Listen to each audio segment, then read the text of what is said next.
राज्यात स्थानिक स्वराज्य संस्थांमध्ये कोणत्या जिल्ह्यात किती टक्के आरक्षण लागू झाले यावरही नजर टाकूयात।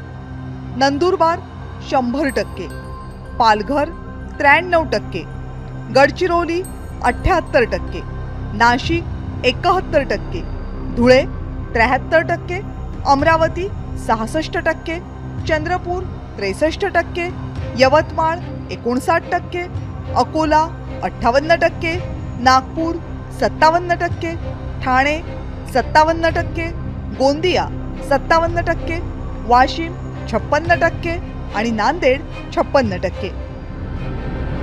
सरकारनं ही समस्या म्हणजे संधी मानावी आणि आरक्षणाची मर्यादा वाढवून घ्यावी अशी प्रतिक्रिया ओबीसीचे नेते हरिभाऊ राठोड यांनी दिली आहे। मुख्यमंत्री हे नेहमीच ओबीसीच्या बाजूने उभे राहतात असं म्हणतात। त्यांनी आता अशी विनंती करावी सर्वोच्च न्यायालयाला की 7 न्यायाधीशाचा घटनापीठ स्थापन करा आणि 50% मर्यादा तुम्ही वाढवून घ्या। खरं म्हणजे जर खरोखरच भारतीय जनता पार्टी म्हणते की डीएनए आमचा ओबीसी आहे तर ही नामी संधी आहे। त्यांनी सर्वोच्च न्यायालयात जाऊन हे प्रकरण तडीस लावायला पाहिजे आणि ओबीसीला न्याय मिळेल, त्यांचं 27% आरक्षण कमी होणार नाही।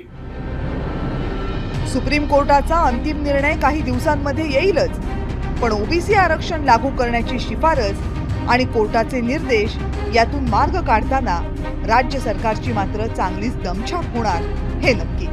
ब्युरो रिपोर्ट, जय महाराष्ट्र।